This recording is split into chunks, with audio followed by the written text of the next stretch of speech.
All About Steam, Episode 15.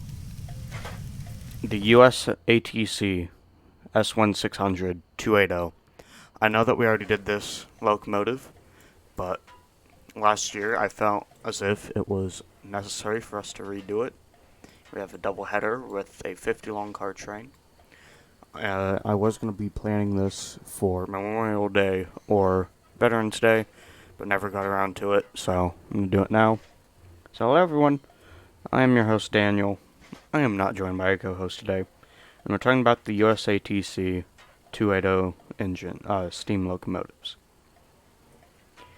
This video was to thank all of the men and women who have served in our armed forces. Let's get this.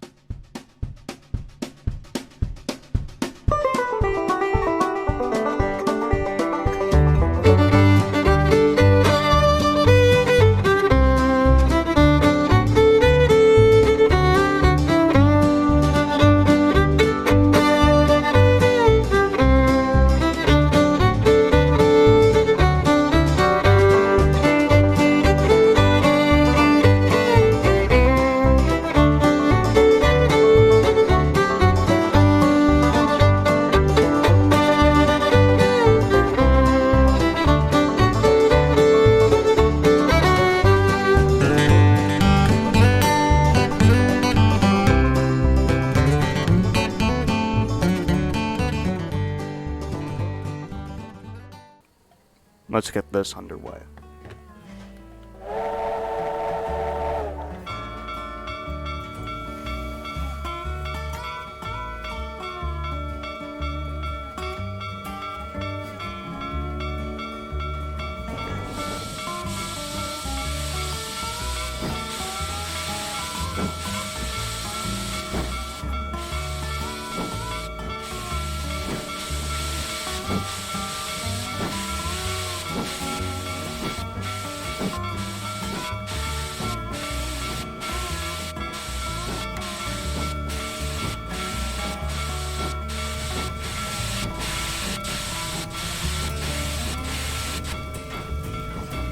Okay, so the other turns off on that one. Okay. The United States Army Corporation S160 class is a class of 280 consolidation steam locomotives designed for use in Europe during World War II for heavy freight work. A total of 2,120 were built, and they worked across railways across the world, including Africa, Asia, all of Europe, and South America. During the 1930s, the United States Army Transport Corporations approved an update of Baldwin Locomotive Works' World War I design and contingency for war transportation to create the S159 class. During the period of World War II, when America was neutral, the government of Franklin D. Roosevelt approved the Lend-Lease supply to the United Kingdom of the S200 class, designed specifically to fit the restricted British loading gauge. With America's entry to World War II, needed a development for design which created a volume of locomotive power for the wrecked railways of Europe, which they could use to deploy military hardware and civilian goods. Hence, the design created by Maj. J.W. Marsh from the railway branch of the Corporations of Engineers, learned by both previous locomotives designed on austerity principles and built using methods which created efficient and fast construction speeds over a long life, such as axle, gearbox, grease lubricators, and rolled plates preferred to castings. With cast frames, if you had frames flame cut from rolled steel slabs, and cast wheels, the two front driving axles were sprung independently from the rear two driving axles to allow running on poor track. The large tender layout was derived from the similar design of a WD Austerity 280 with the coal bunker and set above the water tank to improve visibility when running backwards. So here's a list of locomotives made by various other of all the locomotive manufacturers that made it. So Alco, American Locomotive Company, 70431 through 70483 from making 27 locomotives. Baldwin spanning from 1942 to 1943, around 100 were built. Then Lima made around 90. Now they made 100 as well. And then in the final year of production, 1945, Baldwin made 55. Anyways, back to some more facts.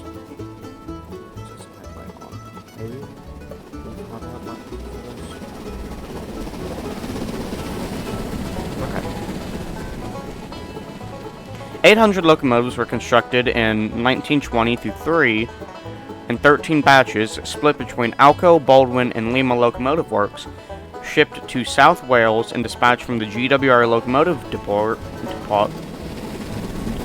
Depot there at Newport, Edinburgh. I want to say Edinburgh, but if you know what abbreviation this is, please comment down below. EBBW.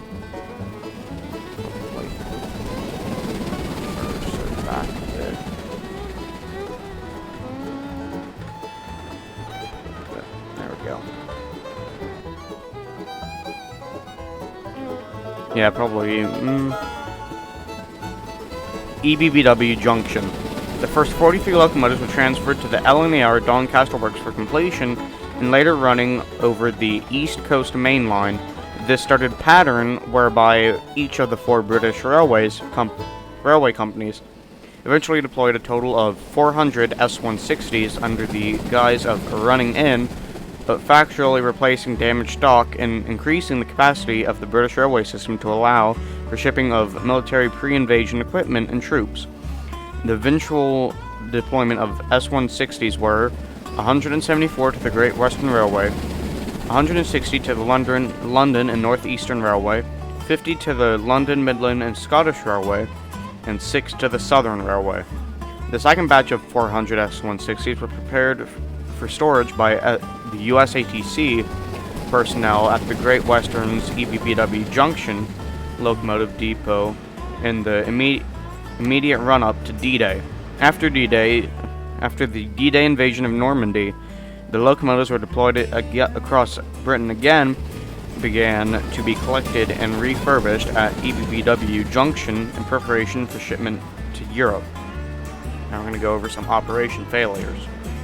The S160s were designed for quick and efficient building, not long-term operations. Thus, compromises in design led to some difficulties in operation.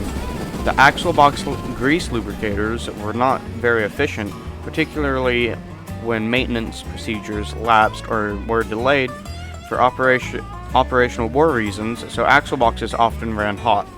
Braking was poor by modern standards, with the Westinghouse steam brake used for the locomotive, which was woefully inefficient due to the long distance from the driver's valve to the brake cylinder.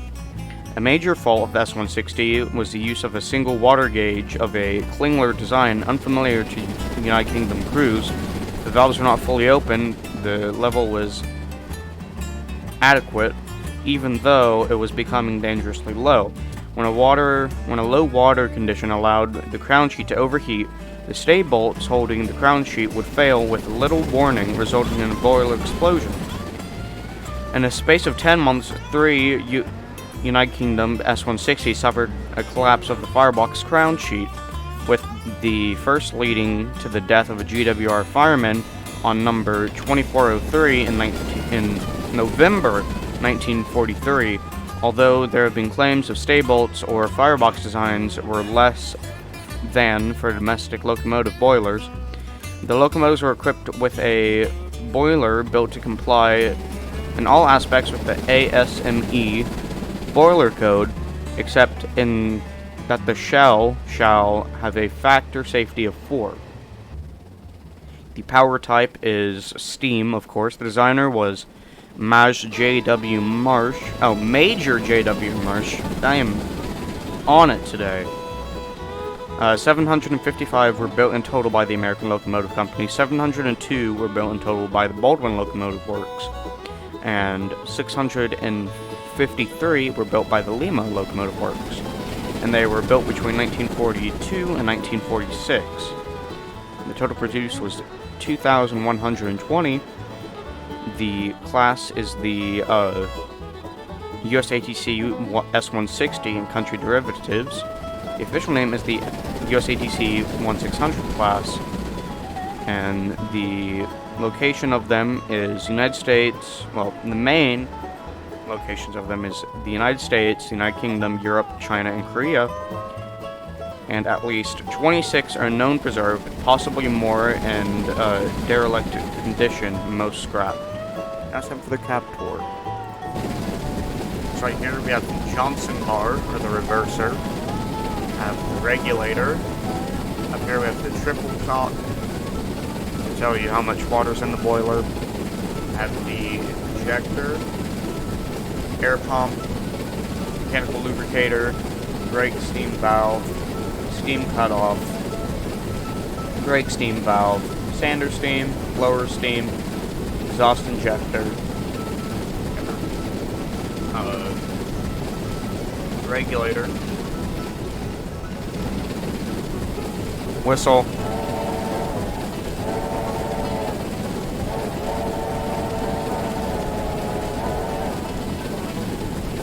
also have the whistle over there.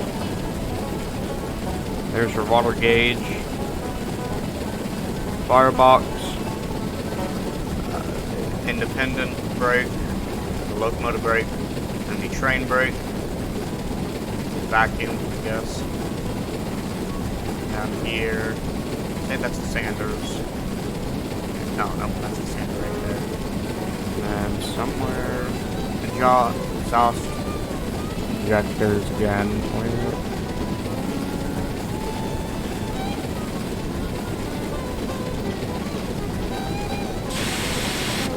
Now right here we have the cylinder cocks, so I was looking for that. And here is the glass gauge,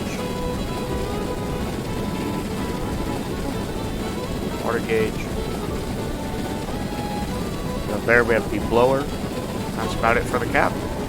And you know what? We're just going to do a bit of a running session, probably 3 minutes, and that'll be it for this episode.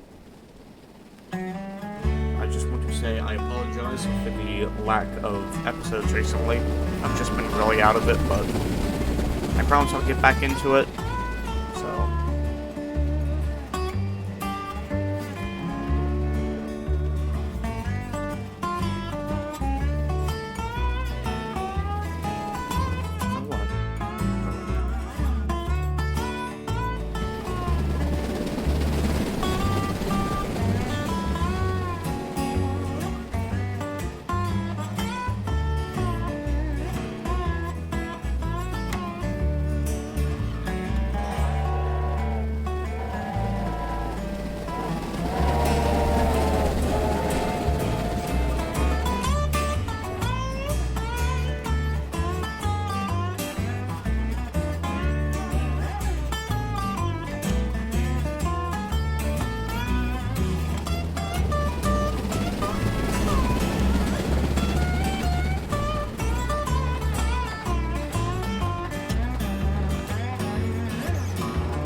alright.